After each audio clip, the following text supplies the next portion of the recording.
Þá höldum við áfram í föstudagsþættinum og næst erum við komið með góða gesti í sófann til okkar en þetta eru fulltrúar framhaldsskólans á Húsavík en þau eru að fara að frumsýna í kvöld, er það ekki? Kvöld klukkan 8. Segðu mér aðeins frá, hvaða verk er þetta?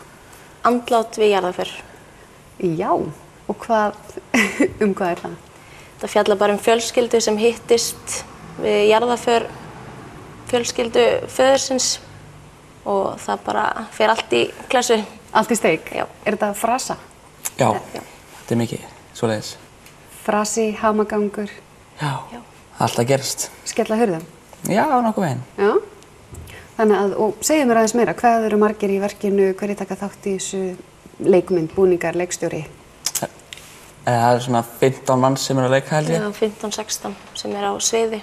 Svo eru alveg aðrir 20 sem koma að þessu einhverjum hætti, sko. Já, búningar, smink, sviðsmynd, ljós og fleira. Nákvæmlega. Þetta er nefnilega dálítið svona meira batteri heldur en kannski fólk fattar að henda upp einni sýningu. En hvað er ykkar hlutverk? Ég er útfararstjórinn Begga. Já. En þú? Ég er sem sagt sonur hins látna. Já. Mjög stórt hlutverk og ég er svona ekki alveg með á nótunum. Nei. Ég kem seint í jarðarförina að svona hugsa bara svona mikið, ekki mikið um aðra og Sjálfsmiðaða týpan? Já. Já. Og er svona töffari. Ok. Og hvernig hefur gengið á þessu undirbúningsferli?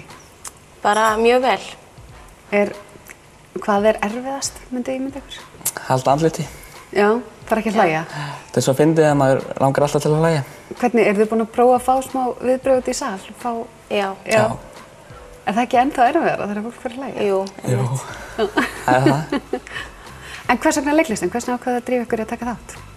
Bara skemmtilegur félagskapur og bara gaman.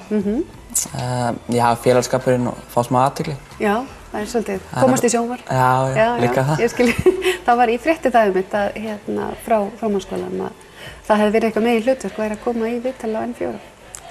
Já, með mikið náttúrulega. Það er svona ástæða að maður tók þátt, sko. Já, það er eiginlega þess vegna sem þið fóru í þessu sýningu. Já, einmitt.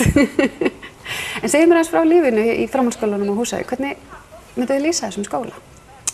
Bara lítill og mjög persónulegur skóli. Og félagslífinu? Já, það er bara svona ágætt svona með Húsavík, sko. Já. Það er náttúrulega, leikfélagið er náttúrulega svona núna allan aðal félagslífið, sko.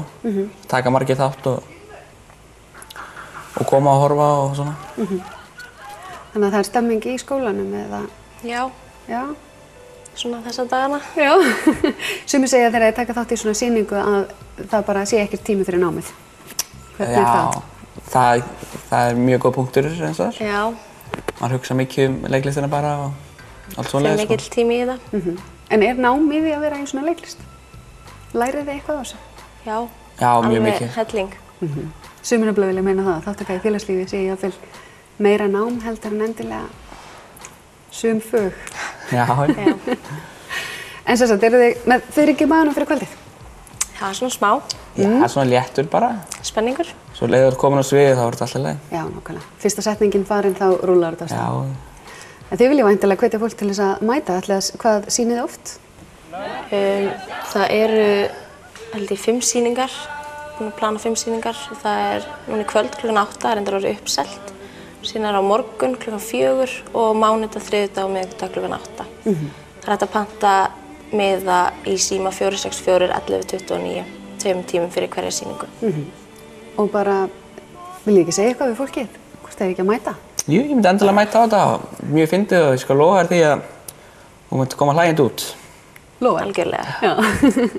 Yndislegt að fá okkur í heimsókn og bara poi. Takk. Við höldum áfram í föstudagsþættinum eftir augnablik.